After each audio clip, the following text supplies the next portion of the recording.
Good evening. We're going to start our program in just a little bit, so if everybody could find a seat.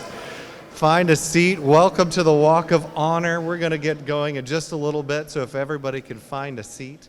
In just a little bit, we're going to be welcomed by Tiffany Jahorek, who's the executive director of this lovely museum, the Longview Museum of Fine Arts.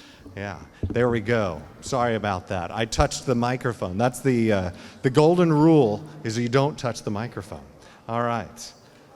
But yeah, if everyone can come in and find a seat, we welcome you. We're glad that you're here. Tiffany Jahorek is going to tell us a little bit about this gorgeous building. Hi there. I'm so glad y'all are here. I don't know if you realize, but this is the inaugural exhibition. This is the first weekend we are open. We have our opening reception tomorrow for our members and their guests, and then we open to the public on Sunday. So also want to mention that there's a whole nother side.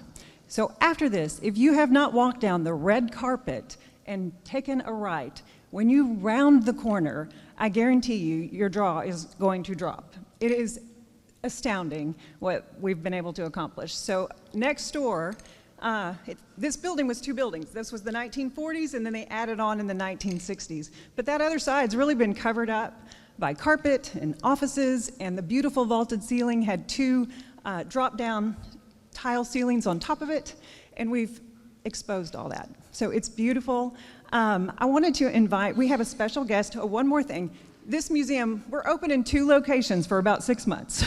So this will be open for 6 months. We will close, we will do some more renovations. This is a 50,000 square foot facility. This is just the first floor. We have more renovation to do on the basement floor.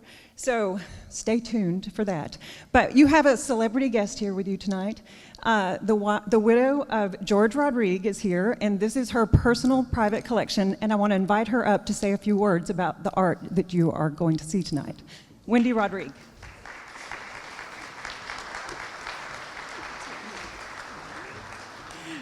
Good evening, everyone.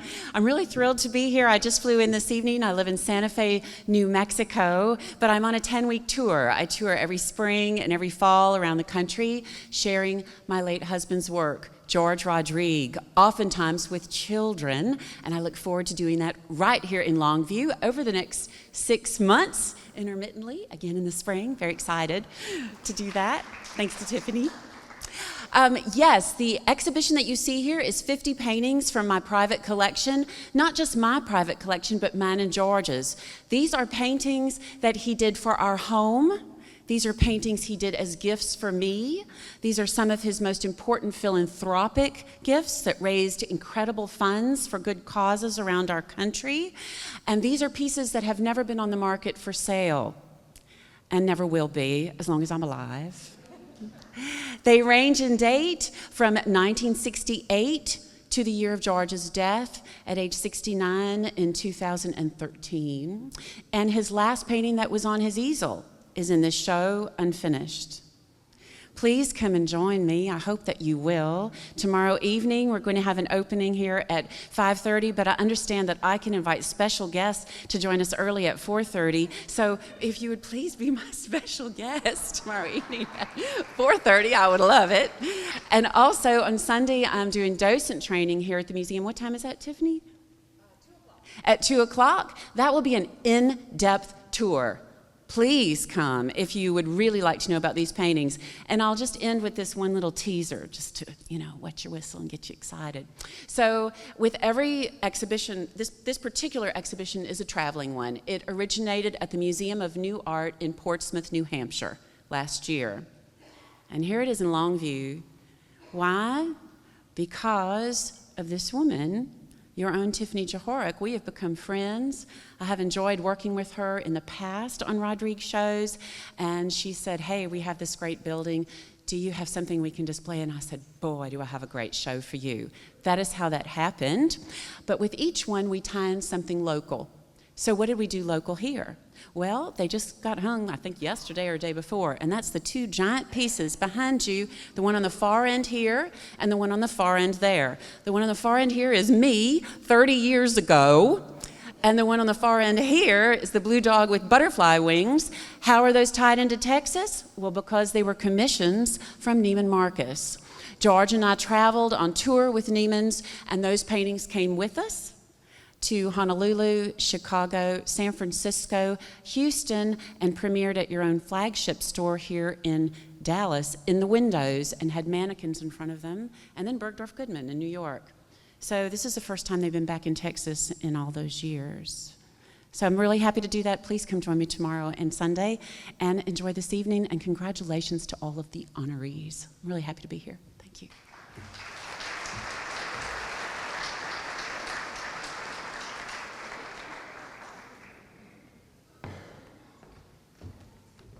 All right. Thank you all for being here. This is a great night, and what a great exhibit. Welcome to the second annual 2025 Longview Walk of Honor. I'm Tim Patrick, chair of the Walk of Honor Task Force. The purpose of the Longview Walk of Honor is to give recognition to several individuals who have made a significant historical, cultural, or societal impact in Longview or beyond. Our goal is to focus on the impact rather than just fame. Today, we will add 5 names to the Longview Walk of Honor who absolutely fit that description. Dr. Bill Bussey, Dr. Robert L. Harper Sr., Lois Killingworth Jackson, O.H. Methvin, and Trent Williams. I would like to thank our honorees and their families for being here today and for your impact on our community. We are thrilled to hold today's event inside the new Fredonia Street home of the Longview Museum of Fine Arts. It's a beautiful exhibit, and thank you for hosting us in your beautiful building. Tiffany. Last year, thanks to the support from Mayor Andy Mack and City Council and our generous sponsors, our task force was able to organize the inaugural Walk of Honor and recognized our first 5 honorees, which were Robert and Pauline Cargill, Carl Estes, R.G. and Evelyn Letourneau, Neil McCoy, and Dr. Isaac E. Willis Jr. Their plaques can now be seen on Methvin Street between Heritage Plaza and the post office. We began this process as a task force all the way back in 2019, and I would like to thank all the task force members who participated throughout the process, and I would particularly like to thank those who are active on the committee today. If you are here, would you please stand? That's Eiler Boyd, Rosalind Cantu, David Choi, Jim Koger, Dina Dodson, Tamika Franklin, Hank Gieshler, Rosia Hodge, Scott Lewis, Karen Maines, Barbara Scott, Shardy Snoddy, Jay Mitchell, and David Rather. I also want to give a special thanks to Sean Hara, first of all, for this speech that he wrote, and also for the support he and his staff have given us over the last 2 years. It's been fantastic. And now I'd like to thank our Mayor, Kristen Ishihara, and City Council for their continued support as we add 5 more names to the Walk of Honor. Mayor Ishihara, if you would like to come share a few words.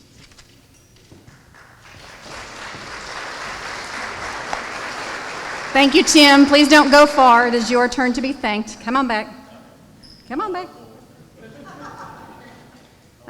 Tim has worked tirelessly to chair this committee, to bring these names, to bring this honor, and we want to thank him for his diligent work and time sacrificed to make this a reality. Thank you, Tim. Thank you. You're welcome. Thank you so much. It is truly my honor tonight to be here with you and to serve as the mayor of the city of Longview. I want to recognize a couple of our council members, John Newstad and Shannon Moore. And I saw Kasha Williams, a prior council member. Thank you guys for being here tonight. You guys are familiar with the term standing on the shoulders of giants. That is our privilege to do today when we honor individuals that came before us that contributed so deeply and so greatly to the city of Longview and what we enjoy today as the city of Longview. As we think about this group of people, I want to mention specifically, without O.H. Methvin, we literally would not be standing in downtown Longview today. Without Lois Killingsworth Jackson, I would not be standing here as the 3rd female mayor.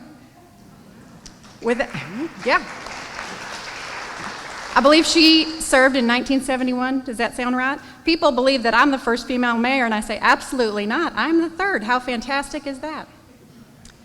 Without Dr. Harper, the health unity and collaboration of our community would be miles short of what it is today. Without Dr. Bill Bussey's love of adventure and community, the Great Texas Balloon Race wouldn't exist. We would not be the balloon race capital. Without Trent Williams, a whole generation of Longview students would not have an elite professional pouring into those young lives and showing them what they can be. And the 49ers probably wouldn't have made it to the Super Bowl. Sean had to write that joke for me too.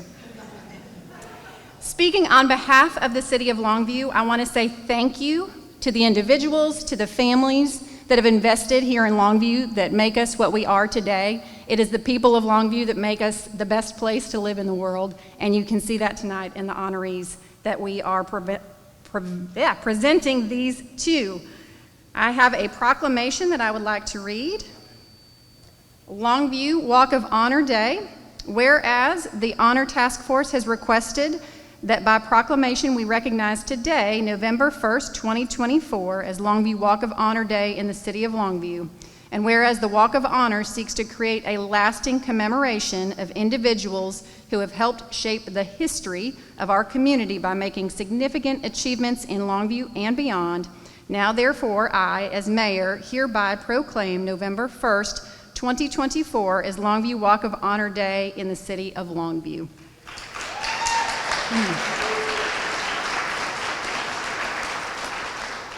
Next, I would like to invite to the stage Kelly Bussey, who will introduce his father.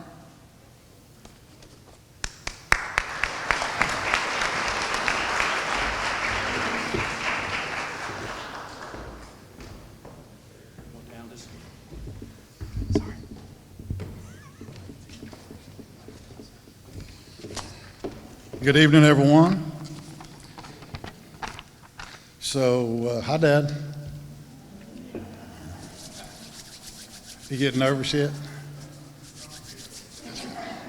He never knows what I might talk about because, you know, I do know where all the skeletons are buried, and I've had all the fun with him on most of these adventures. So, we could talk for hours and hours about the successes, the adventures, the records. You can just go on and on. What I've tried to do is just funnel it down to a couple of key highlights that we can all talk about and take from here. He was raised right here in Longview, Texas, obviously. We all know he's a graduate of the University of Texas, Hook'em Horns. Went to the University of Tennessee where he got his dental degree, dental practice and doctorate. He was a U.S. Army captain, which most people don't know that for some reason. I don't know why, but he was. Had a successful practice right here in town for 55 plus years, something crazy like that, went on and on and on. And he finally retired a couple of years back and started doing things again. I mean, he's done more in the last 10 years than you did in the 20 years before that. He really got active all of a sudden when he decided to retire. So, you know, gets bored and gets active again more and more. Along the way, there are 14 world records set in hot air ballooning, 30 plus U.S. national records set. And when you do things like that, there's a team involved, there's a lot of planning, there's a lot of trial and error, and you try sometimes and you don't succeed, and you repackage that information and you come back together and you try again. And one of his mantras he said to all of us, all the kids, all three of the kids that he has, his grandkids, is that failure in this world is never an option. And so we kind of all take that to heart in whatever we do, and I think everybody lives some part of that life as well. But that's always been something he said to us, is failure is just not an option, and don't you ever give up. So I think that's true in where he is today and where he was when he was young when he started all this off. He's a Hall of Fame member of the Texas Aviation Hall of Fame as well, the U.S. Ballooning Hall of Fame, the Arklatex Hall of Fame. Here's a few other things that are a little off the ballooning mark you may not know. His father, David Bussey, had Longview Hardware right down here on the corner, not very far from here back in the day. He was the first kid in the neighborhood that had a TV, so that made him very popular when he was young. He played for the very first Little League baseball team here in Longview, the very first one. Went on to play third base at Longview High School and played for the Lobos. He's a big game hunter, he's a mountain climber, he's a racing instructor, he flies airplanes. He's a member of the World Explorers Club. If you don't know what that is, a couple of their members are Teddy Roosevelt, Charles Lindbergh, John Glenn, Sir Edmund Hillary. And all of that is in honor of his world record incredible flights that he's done over the years.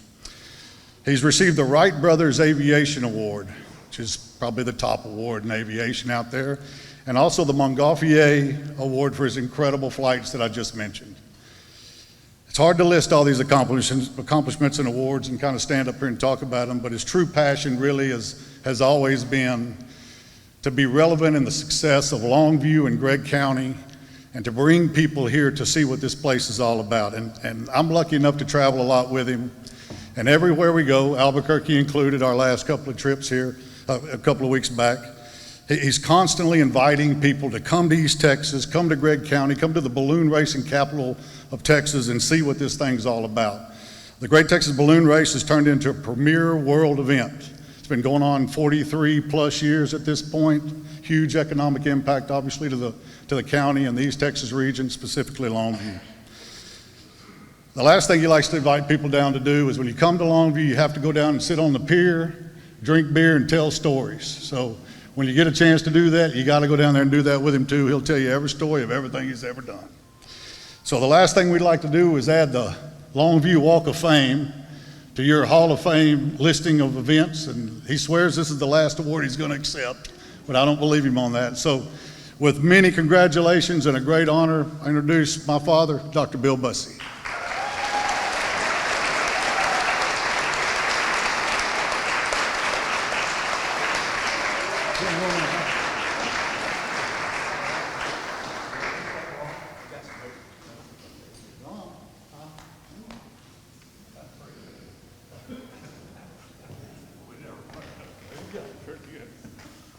Well, I couldn't hear a word he said. I wrote it all for him.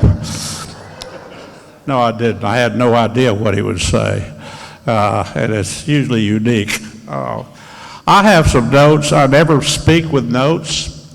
I've given a lot of speeches before, but the idea of having notes tonight is to keep it short, because I go off on a tangent and I can talk for a long time about anything. Sometimes nothing I can talk about. But I'd like to introduce my wife standing over here. Debbie, would you stand up? And Larry Aldridge was my crew chief for 31 years, and his wife is Kathy Aldridge right here. And Jeff and Sally Strong, that's Larry's sister and her husband, right over there. Stand up there, please, for me. I'd like to introduce them. Also, Kelly and his wife. Well, she's not here. She's on her way here, I understand. And my brother Bruce, he's the ugly one, or he's my father. I actually call him my dad. Stand up, Bruce. And his wife, Lori, over here. Okay. Now, I started off in elementary school, and I can name you my 6 elementary teachers. They were wonderful.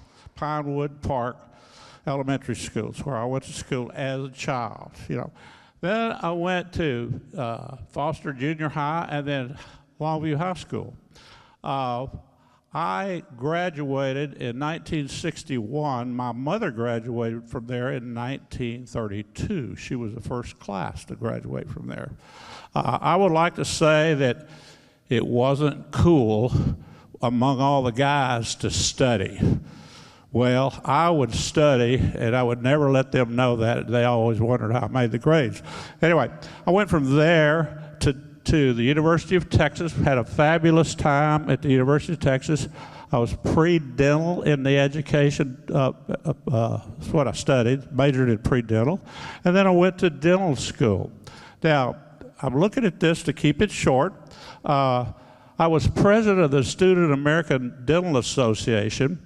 And one story I like to tell is that I kind of exaggerated a little bit on my application to dental school. I got in all 3 schools I applied for, but I went to the University of Tennessee because they went year-round and I could graduate sooner. But out-of-state tuition is rather high. I had no earthly idea what it cost to go to dental school, but I told them that I had $28,000 saved up. I had $0 saved up. And so at the end of the first quarter, I went into Dean. His last name was Dean. We called him Ding. So, Dean, I need to borrow some money. Well, did you have enough money? It says right here on your application, you have enough money to go to school. I said, well, I kind of exaggerated a little bit. Said, well, you don't deserve to be in dental school. You do not have a place in dental school. And I said, I'll make you eat those words. I bit my lip while I was saying that.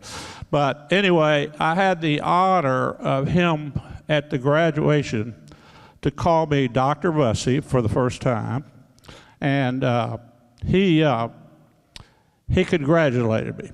And I said, I'm the guy that you told didn't deserve to be here, as he presented me the award for the most outstanding student, the student most likely to succeed. Okay, then I got a Madigan General Hospital, and I'm in Fort Lewis, Washington. I'm a captain in the United States Army Dental Corps. I really had it easy. It was very nice. I did what's known as a rotational internship through all the specialties of dentistry except orthodontics and pedodontics. But I really enjoyed surgery.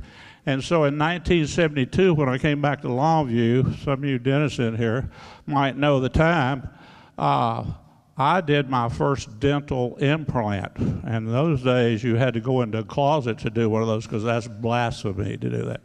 Well, about 30 years later, that patient came back, and I knew that implant would be gone, and I said, I need to take a Panorex, which is a big x-ray. And she said, well, those are $30. I don't want to pay. I said, ma'am, it'll be no charge. I'd just like to see how it looks. And lo and behold, it was healthy. I couldn't believe it. So that started my implant dentistry. And I started going every Monday night to Dallas to a group called Quest. And Quest was a study club where we said we wanted to be the best dentist in Texas. And then we changed that to be the best dentist we can be. And so we started bringing these high-powered lecturers into us rather than us going to see them. We had 10 of us, and we could pay for it that way. And so we had, every Monday night, we had some powerful lecturers. So, okay. I like to say in my dental practice here that I treated 4 generations of patients. Now, when you can treat 4 generations of patients, you've done something, you know. Usually there's a problem along the way. I never had a problem.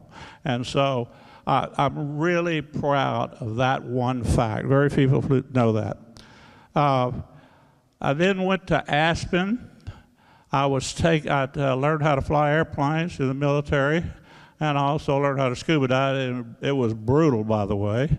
I went to Aspen to further my career in aviation. I was trying to learn how to fly gliders. Well, I didn't know you could fly gliders in Longview, East Texas. There are not enough thermals, et cetera. But I saw 2 hot air balloons. I had never seen one, had no idea what they were. And I looked at it, I sat down, I said, well, I get a little lady sew this thing together. It's got banana peels down it, and a fish cooker and all this, and a laundry basket. That's what I thought a balloon was. I came back, and sure enough, I found out that they manufactured these things, and I went for a ride, and I got hooked. My first ride was terrible, but I got hooked on it. Now, we had the mall opening in 1978, and Frankie Parsons is here. I'll introduce these people later. That was for the grand opening of the mall. Well, after that, I wanted to fly the banner, the Longview Mall banner, over the city of Longview. And Frankie Parsons agreed with it. But she wouldn't agree with it. And then she was worried about liability. I don't know what she was worried about, but she wouldn't agree with it. I said, I'll tell you what I'll do. I'll create the Great Texas Balloon Race for you. She said, you got a deal. And so the rest is history. I like to say that a policeman came up to me on that very first year and said, do you realize what you've done? I said, no, sir. He said, first of all, who's in charge here? I said, well, I guess I am. It depends on why you're asking. He said, well, who's in charge? I said, I guess I am. He said, do you realize what you've done? I said, no, sir, I don't. And he said, well, you filled up all the parking lots here around the mall and all the parking lots on the next shopping center over there and the new high school over there and up and down Judson Road and up and down McCann Road, and you realize we cannot get an emergency vehicle down here? There's so many cars. I said, yes, we got it. We had a lot of people. I didn't know if anybody would show up, but the whole world showed up. I like to say that years ago we did an economic impact study of the Great Texas Balloon Race and how it benefited the community. We came out with something like $30 million that we've created for the city of Longview with the balloon race. Now, they didn't interview any of the pilots or crews from out of town. That would increase that, but let's call it 30 million. Ronald Reagan believed in treble down economics. That means the money stays in town and is used 3 times before it leaves the city, okay? So that means we've had a $90 million economic impact on the city of Longview with the balloon race. So I'm real proud of that right there. We created the balloon glow, which is now copied at every event around the world, and I'm certain that there would be a lot of events that would have failed had they not had the balloon glow, because that's a crowd pleaser. Another thing that I'm very proud of is that the people of East Texas take ownership in the balloon race. It is not our balloon, it's their balloon race. It's our balloon race, you know, and I like that, and it's just awesome. I would like for anybody that's ever been on the board of the Great Texas Balloon Race or is on the board now to stand up, please. Please.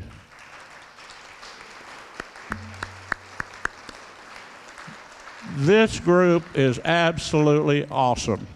They make things happen. I am receiving some awards for it. They deserve the credit. And I retired from the board a year and a half ago because it's in such great hands, and they will continue that. Thank you, Kelly. I appreciate it, and I do accept this nomination.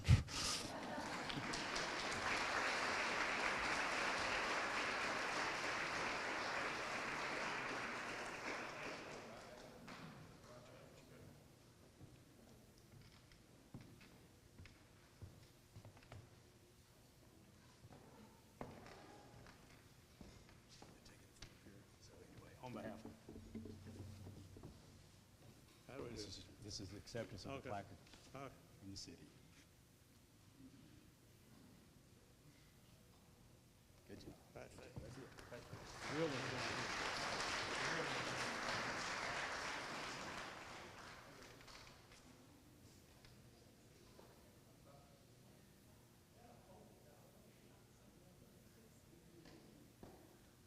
can I follow that? Congratulations. Good evening. I'm Jewel Ladd Christopher, granddaughter of Dr. Robert L. Harper, Sr. Thank you. Better? Thank you.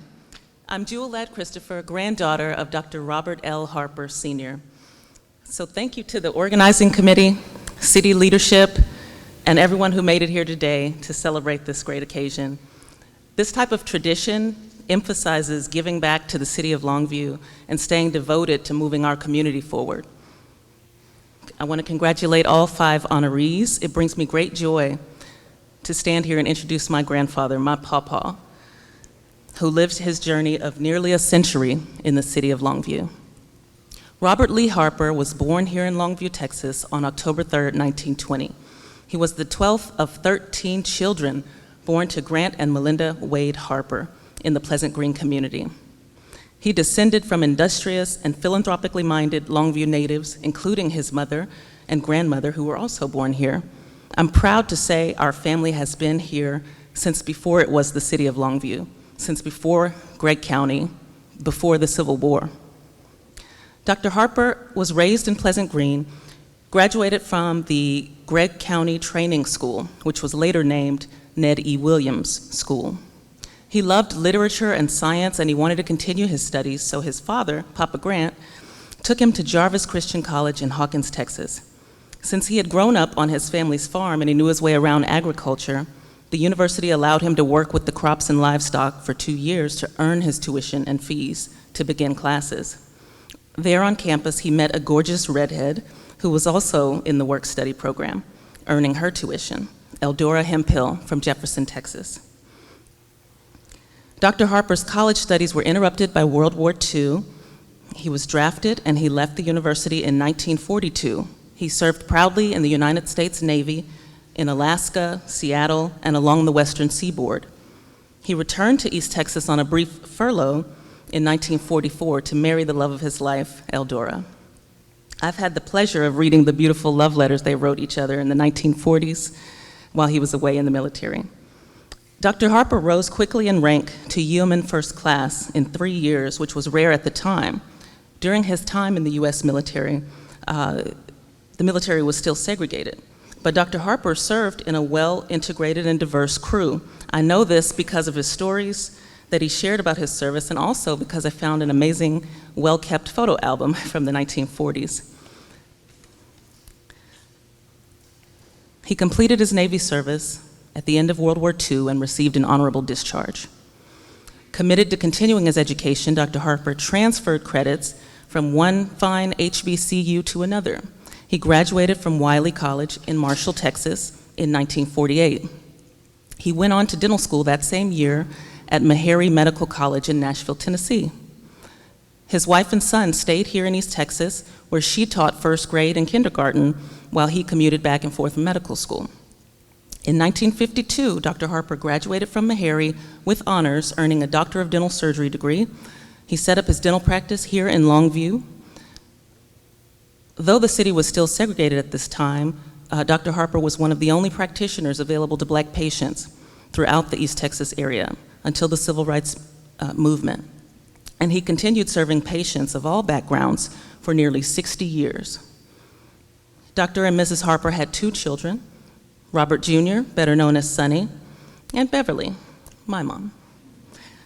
They joined Galilee Baptist Church in 1953, and he remained active in church leadership throughout his lifetime. He served as a Sunday school teacher, deacon, treasurer, and chairman of the Board of Trustees.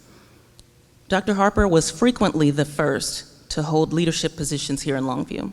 He was a founding and life member of the NAACP since its inception in Longview. He was the first Black chairman of the Piney Woods chapter of the American Red Cross. He was the district commissioner for the Boy Scouts of America. He was the first Black member of the Longview Selective Service Draft Board for the United States military. He was president of the Wiley University Alumni Association, a trustee of the Jarvis Christian University. He served on the executive board of the East Texas Medical, Dental, and Pharmaceutical Association, and was president of the Gulf State Dental Association.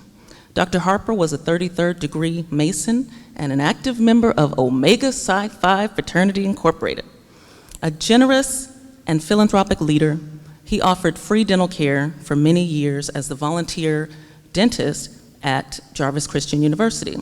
And he served many countless Longview area patients who would otherwise have been unable to afford their dental care. He supported student scholarships, medical research, including the quest for a cure for sickle cell disease. For his lifetime of commitment to leading, giving, and fighting for civil rights, Dr. Harper received the Unity Award in 2012 from the City of Longview. The NAACP then established the Dr. Robert L. Harper Medical Professional Award, for which his daughter, Beverly, was the first recipient, thanks to her years of service in the mental health care industry. Still in great shape, Dr. Harper finally closed his dental practice in 2009 at the enlightened age of 89. He said, "I guess I have to stop at some point." It was his passion and joy to serve his patients for nearly 60 years. The office building is now home to the Community Outreach Mission, which helps keep the tradition of community service alive. Dr. Harper remained physically, mentally, and socially active right up until his 99th year. In fact, he traveled to South Africa at age 98 to visit his grandson. My grandfather was cool, courageous, compassionate, and at times a comedian. He was a man of good humor and strong character. He was a vivid storyteller. You know how dentists can have a one-way conversation because the patient can't talk back? And he also kept great records of the important work he and his wife contributed to over the years. Dr. Harper used his influence for the advancement of Longview and East Texas and the community. He lived a life of service, sacrifice, and substance. He lived fully and died empty. Both Robert and Eldora Harper impacted the city of Longview in a memorable and remarkable way. I still can't walk through Walmart or the mall without somebody coming up and telling me that my grandfather was their first dentist or that my grandmother was their first grade teacher and what an impact they had on their lives, and that means so much to me. Dr. Harper is remembered as a dentist, an activist, a philanthropist, a strategist, an optimist, and an altruist. He completed this earthly journey just 5 years ago, in December of 2019, peacefully with his great-grandchildren standing by his side, singing and laughing. Dr. Harper is worthy of this honor, so thank you for honoring such a great man here on the Longview Walk of Honor. His daughter, Beverly, my mom, will come up and receive his award. Thank you.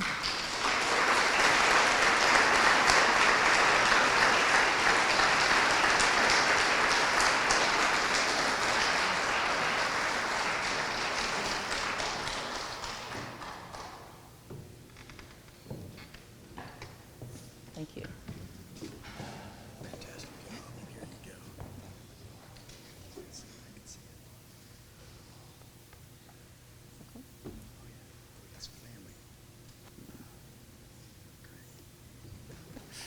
Thank you. Thank you.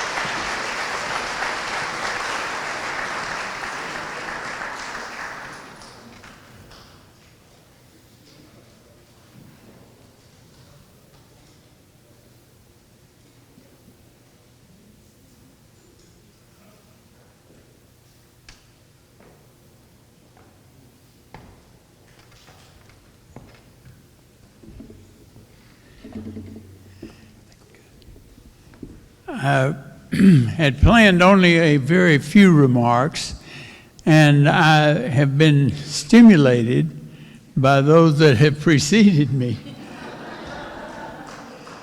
I have not that much to say about my mother, but I do want to remember her as a woman who said a woman's place is wherever she's needed.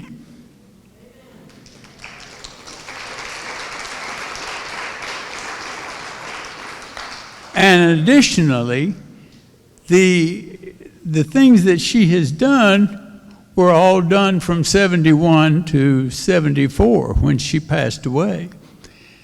So her public life did not begin until after my father's death. And she then, she said to me, she said, I'm not sure that I want to listen to all of my colleagues' illnesses. She said, I think I can do more in some public type of way. So she entered the race at a time when men were in control. And I think she had seen enough of our family to realize that the place of the woman brought a new dimension to the city. And she proceeded to make this her service for the remainder of her life.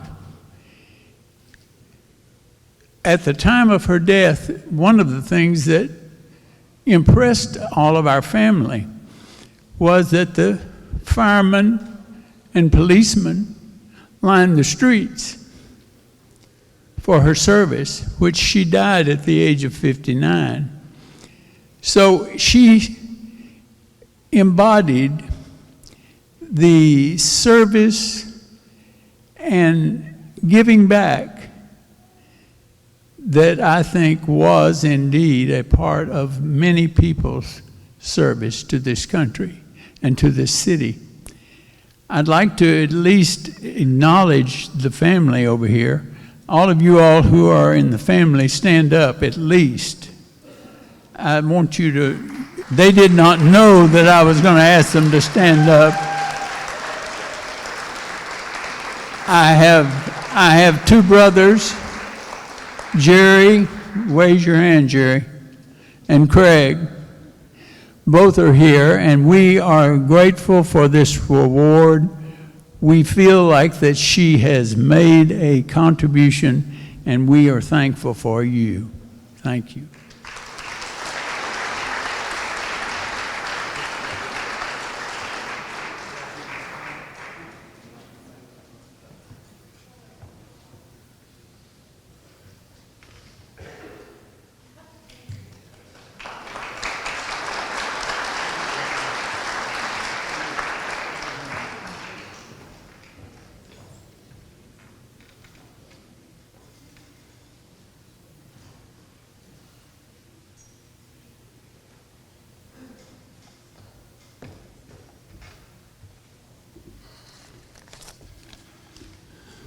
Hello, everyone.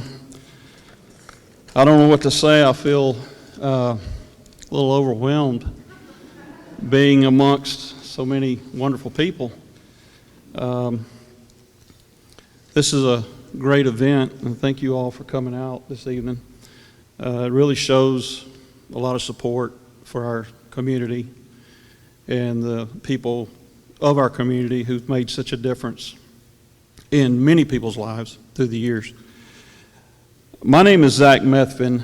I am a distant nephew of O.H. Methvin.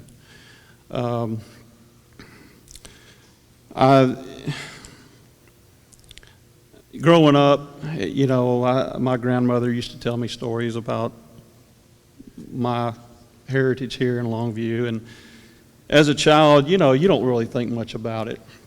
It's just, oh, that's grandmother talking and whatever. But you know, it's important that as I grew older, you start to realize how significant your history is, where you come from, the people you've met along the way. So as I've gotten older, being a part of the foundation of Longview has really become a really important thing to me. I love history. I love all forms of history. But having history here in Longview is really special to me. And it's, you know, it's just not something that I ever thought as a child.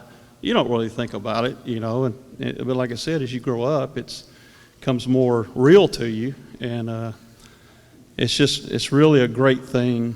And it's really great that OH is being honored in this way. It's really nice to see that his legacy is being carried on this way. It's what's really important to me personally. I would like to ask, if you would please, the other descendants of OH, the Holloway family, if you would stand please and be acknowledged. We have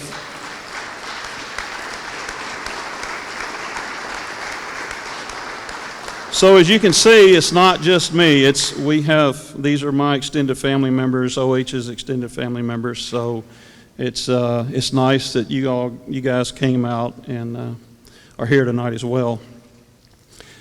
So I just want to run through a little bit of this with you. Some of you know the history. I'm sure probably most of you do know the history, but for those that may not. So Longview was founded in 1870 by O.H. Methvin. It was incorporated in 1871 and became the county seat for Gregg County in 1873. O.H. Methvin's grandfather was Nathan Methvin. Sorry, I can't talk. He was the first Methvin that came from Scotland. So the origins of the Methvins are from Perth area, Scotland. there's actually a city in Scotland called Methvin. And in that city is a castle called Methvin Castle. And that's where the Methvins originated from.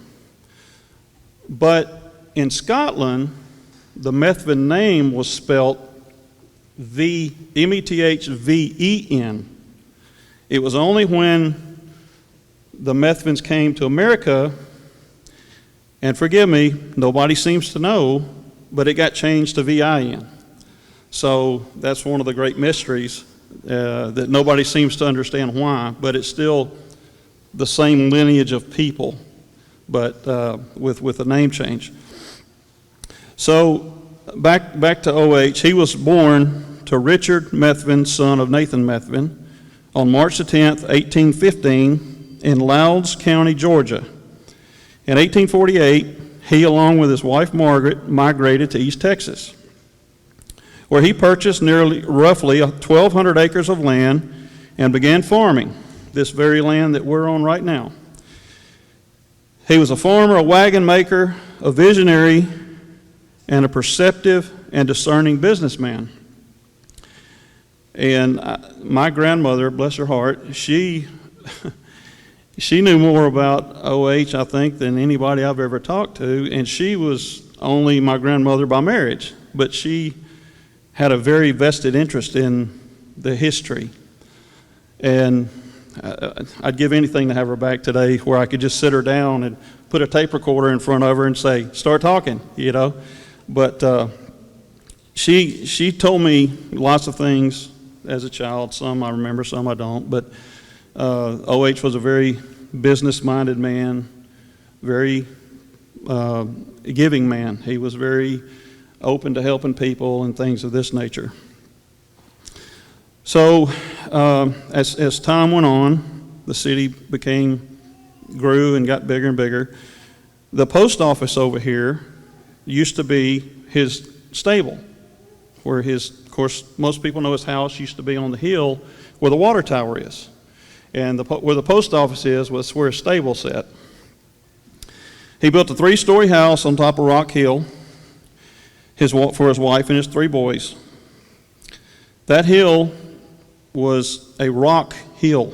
That's why it's referred to as Rock Hill now, even still. But so it was a rock quarry, and a lot of the rock was mined from that hill and used to make some of the buildings and businesses that we see today that are still standing, including the courthouse. And the First Presbyterian Church was actually the first church, the First Presbyterian Church in 1874, and the first courthouse, not this courthouse, but the first one, in 1876. On April 7th, 1870, O.H. and his wife Margaret deeded 100 acres of land to the Southern Pacific Railroad for $1. Then on September the 28th of 1870, he sold an additional 100 acres to the Southern Pacific Railroad for $500 in gold, ensuring with the railroad the agreement that Longview would become a railroad hub, which more or less put in a depot. It's what it basically amounted to. And that was part of his looking forward. He had like I said earlier, a very business-minded man. He knew that if a railroad hub was put in here, that this place would grow. And maybe not everybody knew it, but he knew it. And sure enough, that's what happened. So on the vantage point of Methvin Hill, which is his house where the water tower sits, looking southward through the open forest toward the Sabine River, was a very impressive, still is an impressive view, but even back then, before all the buildings and things were built, it was really, I'm assuming, probably a much more open area. And when the railroad, there was as I understood it, a railroad engineer and a surveyor that came to O.H.'s house on the hill, and they made the agreement, they did the deal. As they were walking down off his steps, one of them turned to the surveyor turned to the engineer or vice versa and said, what will we call this junction, this stop? So the story has it that they were standing there talking, and one of them just kind of turned and looked towards what would be Kilgore and made the comment that, he said, Mr. Methvin, you sure do have a long view from up here where your house is. And the other railroad man said, that's it. We'll call it Longview. So I know probably all of you have heard that story, but I like to tell it because it's just a neat story. It's really neat how that just kind of happened to transpire. So from the original 100 acres, Longview grew quickly, but without O.H. and his vision, Longview might have never been here had he not had the foresight to look ahead and do what he did. This may still just be a big open field. But with that vision, with the railroad, came the first few businesses. Kelly Plow Company, Texas Eastman, and those companies would not have been here without rail access, because each one of those businesses had to have rail access. So it's just how one thing affects another and affects another. O.H. died on February the 10th, 1882. As a community, our legacy has thrived for decades based on a vision by a kind, generous, and wise man. His generosity and forward thinking turned a cornfield into a growing city. I'm proud to be a part of this city. I'm proud to be a Methvin. And I want to thank you all for coming out and for taking the time as we honor O.H. this evening, and the rest of my extended family, the Holloways. It's really important to me, as I said a while ago. I think we need to keep these kinds of things going so people, the generations behind us, will understand. The children behind us will understand. This is not just another city. This is our city. This is our home. And I say this, and then I'm like Dr. Bussey. I'll just ramble on and ramble on, so I'm going to make it quick here. I've lived in several different places. I was born here, raised here for the most part. But I've moved off, lived in Denver, Dallas, Houston, Wyoming, but I always come back. I always come back here. And I really can't tell you why, other than it's my home. I love Longview. The people here are great. You people are what make Longview what it is. Every person here, every person out there. Without you people, your caring about the community, your contributions to the community, we would be just another city, but we're not. The city administration, the mayor, the councilman, city manager, the Gray County courthouse staff. People care here. Like I said, I've lived in different cities, and you're just another person. But Longview's not that way. And I think O.H., if he was here today, I can't think of one complaint he would have. I think that where we have grown, we have probably far exceeded anything he could have ever envisioned, both from a growth standpoint and from the good-hearted, wonderful people that live in our community. And as an example here of the other wonderful people that we're honoring this evening, it just shows. And I'm going to stop rambling now and babbling. Thank you all for coming. I really appreciate it.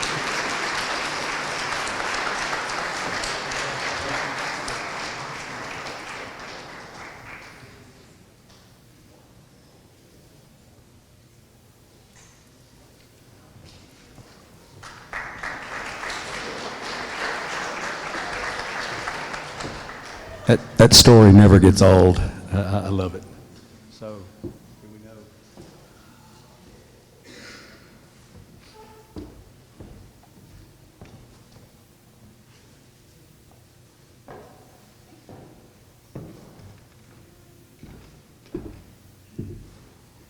Can I touch it?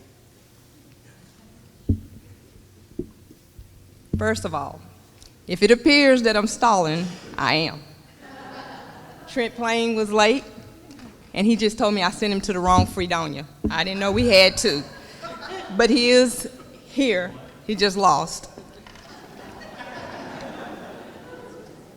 Some of you may know, let me see what he said. He said 6 minutes, so I'll try to stretch this out. I'm Veronica Williams. I'm the mother of Trent Williams, and there sits Freddie. Who's that hollering at me? All right, I'll try this again. I'm Veronica Williams. I'm the mother of Trent Williams, and that's Freddie, his dad.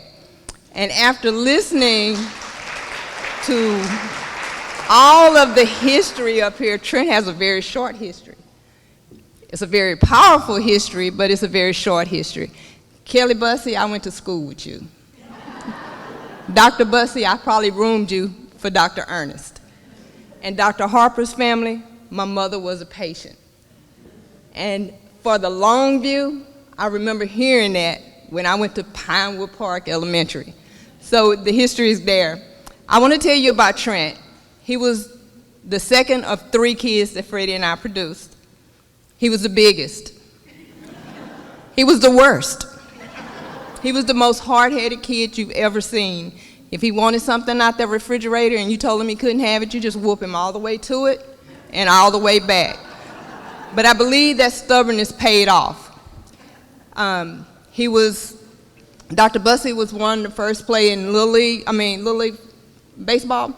Well, Trent played in 2nd grade before they had flag football. He played contact football because they told us won't nobody ask his age.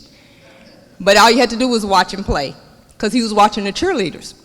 He wasn't watching the game, he was watching the cheerleaders. So we spent a lot of time between the little field and the big field with his big brother.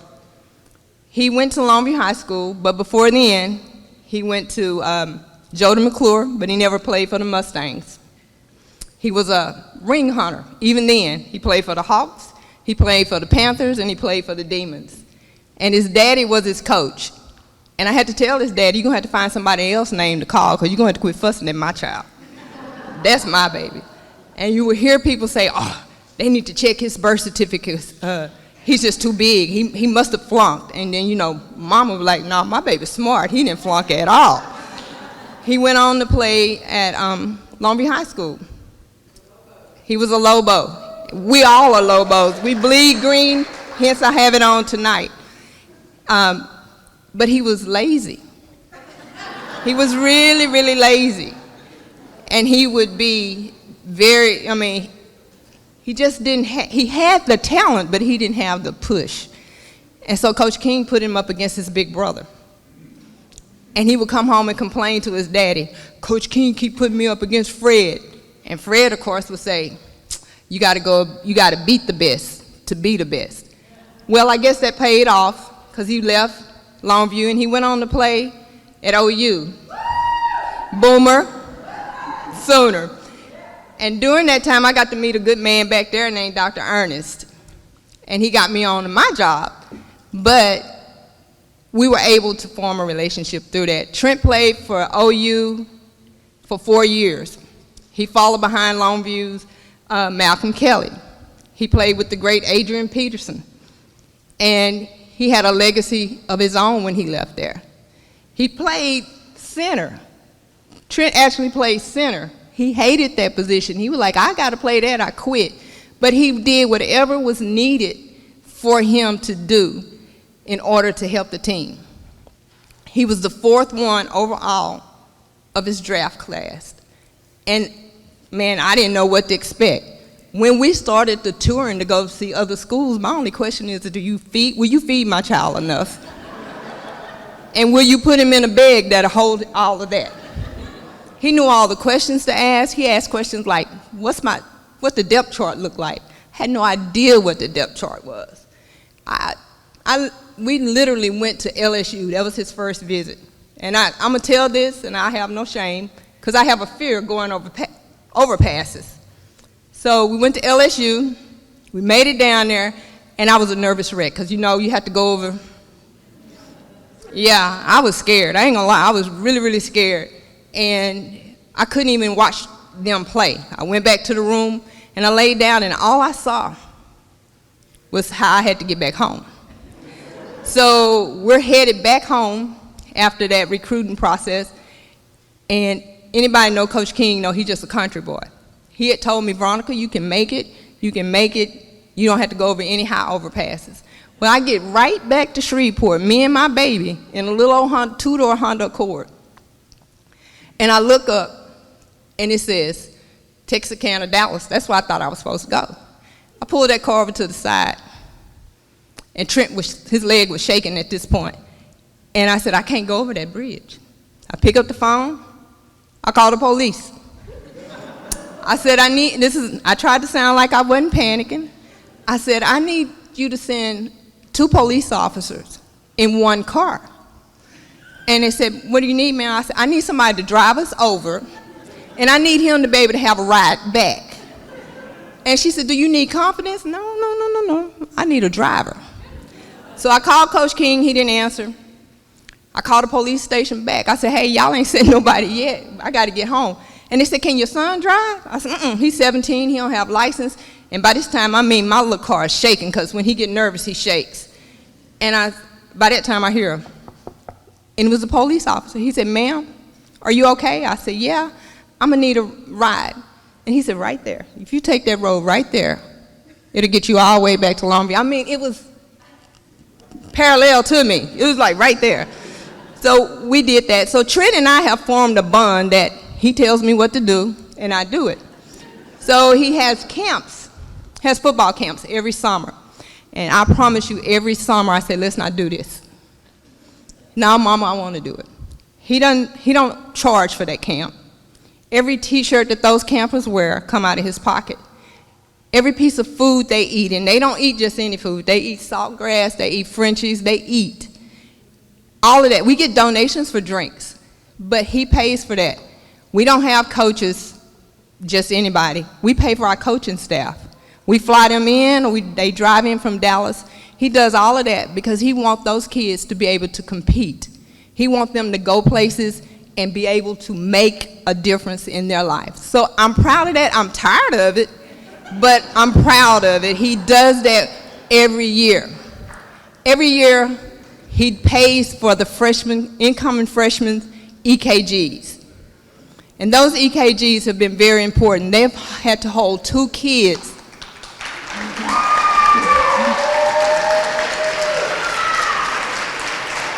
Their daddy.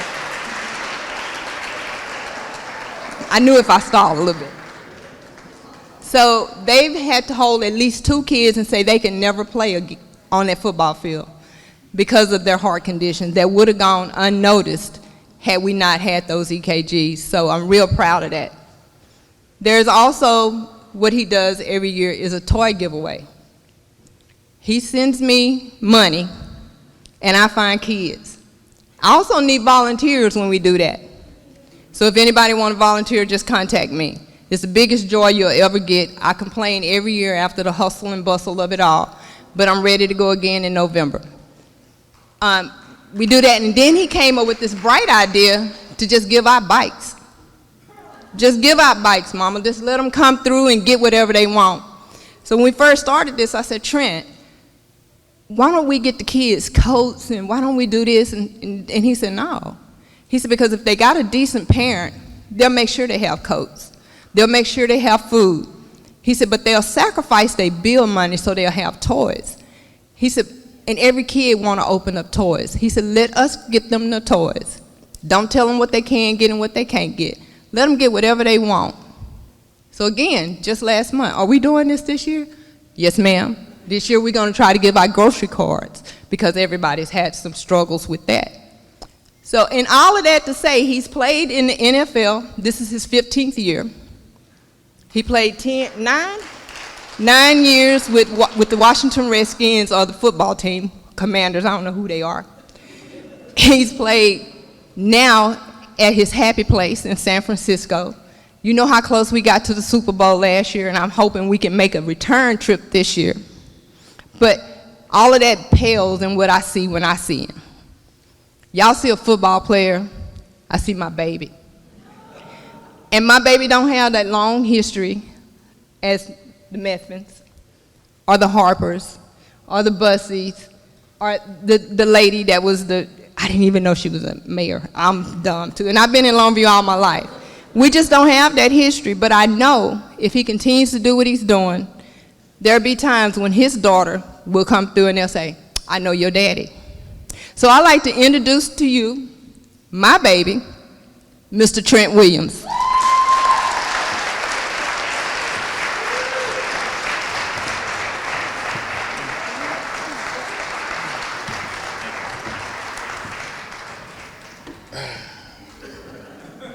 It's hard to follow that one up. Mom did a great job.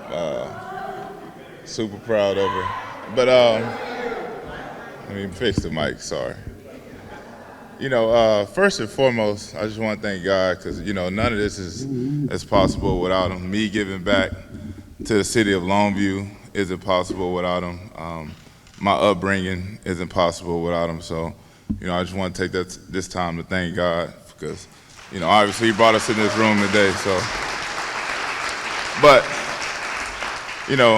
obviously I'm floored. I'm super humble. When I do things for Longview, I don't do it in mind of thinking that I would get, some gold star for it. I don't do it in mind thinking that, I want to be known as some super humanitarian. I truly do it just because I remember Christmases where, my mom and dad, couldn't get us everything we wanted. And I just always remember how important Christmas was to a kid.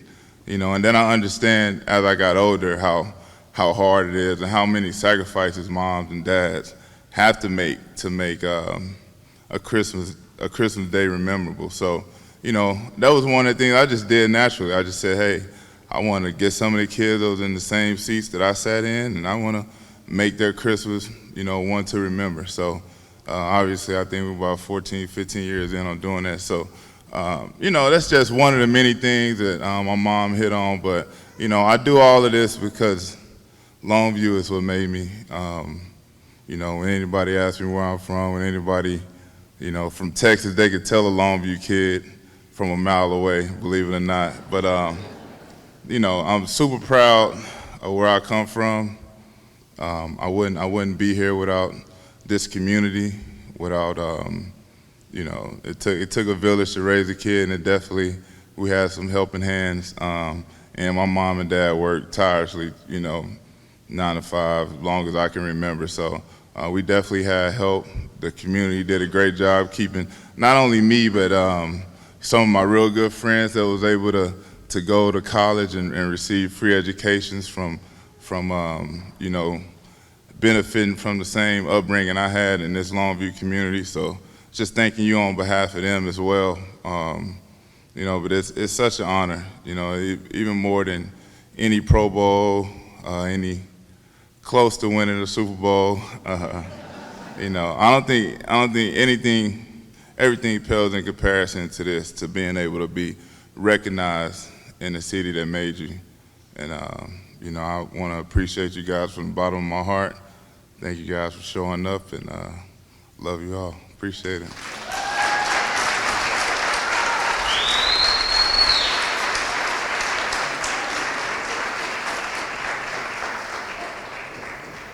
Oh, yeah, okay. I'm sorry. I didn't know I was supposed to recognize family.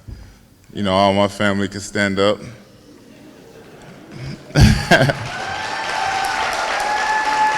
See Thomas in the back, yeah. My agent, Uncle Grant. Yeah, Uncle Grant over there. Yeah, my agent, yeah. It's my media support cast, so I appreciate it.